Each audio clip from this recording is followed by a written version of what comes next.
Hello everybody and welcome to another RCT2 reviews. Hopefully things are sounding a little better today as I got a new microphone and I'm hoping to continue to improve the quality of these. Thank you all for those who have watched a lot of these so far and continue to do so. I certainly appreciate the comments that I've been getting. So tonight we're going to do a probably pretty quick one here, but we're going to take a look at one of my older parks. This is the Black Lagoon.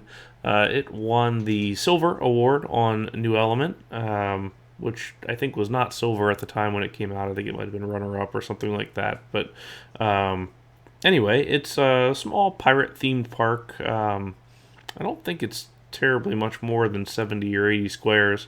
But it's a cute little park. Certainly has some older style build techniques, but I'm still happy with it. I'll be honest. So this is another one of those parks where we didn't let peeps in. They could have. I mean, I used actual queues and things, but it was just not usually open to guests. I mean, you can see there's no connection point um, to the actual entrance for the park. So it was like I've said in previous streams, it's a style of building that I'm glad went away, and that we do bring peeps in. But without the peeps, it's going to be a little bit quieter here to look around. So all the architecture throughout is kind of the same. It's got this sort of double decker with a base, a wall, another base, a wall, a base, and then a roof, and then sometimes there's a tower, such as right here, and usually this kind of like steep stuff throughout. So honestly, the architecture is not awful. It's just pretty formulaic and pretty simple, and then you just add little embellishments to it, like this little deck thing and other bits, or this little patio here. Like I said, I don't hate it. It's just that I think it's definitely possible to do better. This was far before OpenRCT existed and before I wanted to go ahead and hide all the entrance huts and all of that. So you can see that I've just gotten away with that by building stuff around it. So anyway, let's get in. We have our little front plaza here, which kind of like how the dark pathway contrasts with the greenery of the pretty thick foliage, and the water with the kind of darker, more natural tone buildings. We've got our two SNS shots here, Cannonball. I do recommend when you do two SNS shots to offset them from each other. I just think it looks better. And I usually go one launch, one down, but I clearly did not here, so not necessarily always the same. Anyway, cross the big bridge here to the middle area here. I had a thing for this custom ride for a while. This is just called Attack, which is a stupid name, but I like Mondial top spins or top scans in real life. They're a lot of fun, so I put them in a bunch of my parks, but honestly, the ride doesn't look very good, at least compared to the other rides in the game, so do not recommend. But same kind of can be said for this one, although it looks better than others, the Chance Inverter here. But anyway, nice little plaza here. This was meant to be a lighthouse, I think, judging by the little light up top. Here's a go-kart track that I threw in just at the last minute. This is called Gauntlet. I remember just shoving this in here to add stuff to it. It doesn't necessarily fit the theme, and it's certainly not themed per se, but it's okay. We do change pathways kind of a little bit here, so this is our third path type as we go along, which I do recommend as you change areas to change around your path types. I think that looks alright. So out here is this water play area.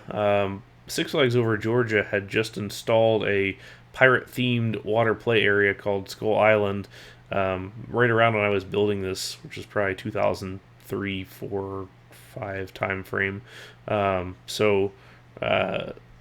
That's kind of why I went with this. You can see all these that are slowly backing up the slide. This was a first attempt at water slide hacking to make them useful. Don't necessarily recommend this type. Let me see if I can click on. Can I get it? There we go.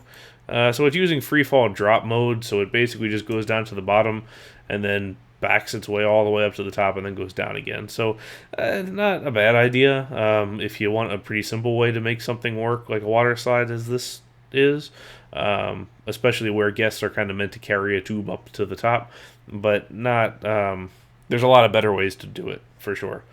But I do like the colors on it. I think those were nice, and just kind of the play area, soft deck and everything, or at least the textured deck with the little flame things here, although those are pretty well in reach. So you might roast your hand a little bit if you get a little too excited. But anyway, let's continue along, and here's our first track ride that we're going to get to. So this is the Lost Swamp. This is a rapids ride, which has kind of a cool queue going through here, and then crosses the... Here, I'll turn so you can see, crosses over the thing, and then goes on this island, and then comes through to this loading area, which I'm not quite sure what it's doing, like 3 different load spots. But this was a kind of long and narrow ride, but it had a little bit of, fun stuff in here. It had a minimal theming, but there was a waterfall here. There's a little sign that says "Danger Pirates," and then you drop down, and here's a treasure chest and things like that. And then you kind of keep on going and drop through some other bits and pieces here, and then kind of climax down at the this drop under the land bridge as you curve around and come back. I mean, it's cute enough. I kind of liked these little waterfall pieces in between. Would have been kind of nice to have some guides and things. I mean, although you can clearly see the channel here, so it wasn't meant that it was a free-flowing deal. But not awful. On the other side here we have another SNS Sky SWAT. If you watch the Watkins Woods video, you would have seen this Sky SWAT in there. And I mentioned in that one too that this was something that RCT fan did for the first, he was the first one to do it. And then after that, everybody started copying it, me especially. This was the first one that I had done, and I was really darn proud of my hacking ability at the time, even though there wasn't a whole lot of ability there. But here it is, and it turned out nicely. It's just can't operate or take guess, which clearly wasn't a problem, but nowadays I don't think that flies quite as well. But on the other side, we have our first coaster. This is Flying Dutchman. This is a Schwarzkopf. This is the time in my career of building when I thought that every park needed a terrained Schwarzkopf coaster, or just a Schwarzkopf coaster in general, which, I probably still would advocate for that, but, not all parks need one or have one that fits, but let's take a look. It's a monster of a ride. It is pretty tall, so let's... take a look at this. Like I said, pretty big lift hill. This was built before Toons B&M supports came out, so these are the old school style of building. So this is no inversions on this one, literally just a bunch of hills. It's kind of along the lines of some of the earlier Schwarzkopfs, or like a Liesberg Banan, for example. We would do this with the chain lift here so that you kind of cheat on your block sections a little bit, and you can drop this guy off before he is fully through the block breaks here, which is cheating, but it still counts. I was doing this thing here with a fast pass line and the regular queue lines. That was kind of a neat idea, and I think it could be expanded more. Honestly, I don't know why you wouldn't do a separate queue line in there if you were doing a Six Flags park or a Cedar Fair park, for example. It would be a nice touch to have. All right, let's go over onto this side where we have the Rum Runner. This is an Intamin plug-and-play wooden coaster on the lines of El Toro, etc.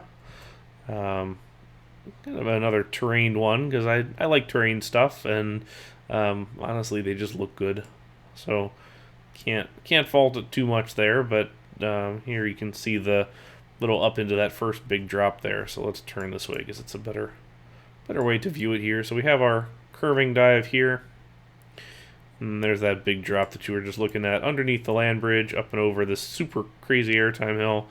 Big helix. Another big helix. And then Here we cut underneath the mountain around that lift hill, and then we'll have another one here, and I can see our little chain lift here, and there must have been an earlier one because he was already off that one. And then we have this kind of figure 8 type finale deal coming in at the end. Nice little transfer track and some other things, open air station, as was the trend at the time.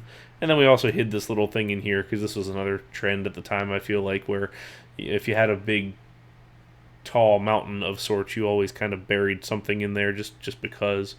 But a little bit of pirate treasure hidden in the back there. Alright, so over here we've got an Enterprise and a swinging ship. And then on the back side of that, we have our giant adventure river ride. So this is called Siege. And you can see you go into a tunnel to start and up the lift hill. And most of the ride takes place up top here because I am a firm believer that if you're going to do a water ride with a big drop or something, the drop should be the last thing that you do. So for log flumes, if you have a log flume with multiple drops, the last one should be your big drop. You shouldn't get it out of the way in the beginning and then have the rest of the ride be a letdown. So something to keep in mind as you build. Here the terrain afforded me the ability to get everybody up to the top and then run it. Another note here to not do generally is this has 1, 2, 3, 4, 5, 6, 7 boats, which, you know, the length of this could potentially justify that. They should be spread out way more, for one, but if you just have like an oval layout or a figure 8 layout, you really only want like 3 boats, because these are high capacity and you just don't need that many, unless you're doing like a Disney Pirates of the Caribbean type ride where it's just super high capacity. So you can see that this is a combination water splash and shooting ride. So there's all these targets up top and a little sign here that says get your shooters ready. So I don't know how these were attached / secured that you didn't whap your face on the drop, but you had this sort of windy path through here of this village, and the storyline kind of went that you encountered this village and you were shooting at all these different targets, but then I guess the pirates took over or something here at the end because everything's on fire, as you do. And then you go through this little drop here, and let's see what this says. So this says Danger Cliff, which is fair. And here is the pretty substantial drop here into the splash zone on the exit track as you come back and over. So kind of a neat little ride, and I do like the bit of cave here using the land blocks as you come through and into the actual ride itself. So interesting enough, and I do kind of like doing that sort of ride because I'm not a huge fan of these just in general in the game, especially me building realistically, because usually it ends up just being an oval or a figure 8. You don't do anything more interesting than that, since that's what most realistic parks do, but I think you can get clever and do some cool stuff. Alright, well, let's jump over here real quick, and we're going to pick up this one. This is Smuggler, and this is probably my favorite thing on the map. So this is a Vekoma LSM a la Rock and Roller Coaster, etc. So here we go, and we're going to turn over to this side, and it's just a giant mess of land blocks over here. Make this invisible. So we already went through a Sidewinder and a loop. Then there's some more stuff going on here, and it's going to wind its way all the way down here and then come on up, slowly go through this little section for whatever reason, and then it will drop on out in the front here. We're going to do a cutback over top of the queue line for the Drunken Barrels, and then we're going to have this half underground, half out of the ground corkscrew to finish. So it's, I think, a foreign version coaster. Yeah, that's correct. A little bit of an oddball one, and I think that's kind of why I like it, just because it's not something that I typically build these days. It's a custom layout, and it's just, I remember building it in this sort of corner here and squeezing it in, kind of wanting to build like a rock and roller coaster, but then deciding I was going to just build a bunch of custom rockwork stuff around it. So I honestly think it turned out pretty alright. I'm a fan. It's not has the best, or doesn't have the best pacing, as you could see with the top little bit there, where it's nearly slows down to a stop. But the rest of it's not too bad, and all of that. And here is my actual entrance that was hidden, so you could open the park, I think. It did connect, but we do have our transfer track in here, which conveniently goes underground, so we can fit a train on there. I am using only the 6-car trains, whereas it would typically be 7, but just because it's easier to fit that in RCT. And here we're using the nets as a little net climb game of sorts. But anyway, that's pretty much it for the park. But you can definitely see the style evolved over time, and it still has sort of this pleasant overall look to it, the nice kind of saturated landscape, and the darker colors play off the roofs and the other kind of pops of color pretty well, I think. I'm not unhappy with this park. I do still enjoy it. Certainly, could say that I've improved doing other things, but it certainly makes it's fun to go back and look at every now and then. You learned a few things along the way, but this is the kind of style that I still really enjoy. Even though I'm not necessarily building it, but it is fun to look at, and something that doesn't follow a pattern of like a Six Flags park where it's got to be a certain way, or a Cedar Fair park where it's got to be a certain way. I mean, this is just some random park that has a bunch of custom rides of interesting variety. So I would advocate for more of those. But anyway, that's all for today. Hope you enjoyed this quick review, and as always, if you have any comments or you want to look at a particular park, want me to take a look at your park, feel free to leave me a note, and I will add it to the list.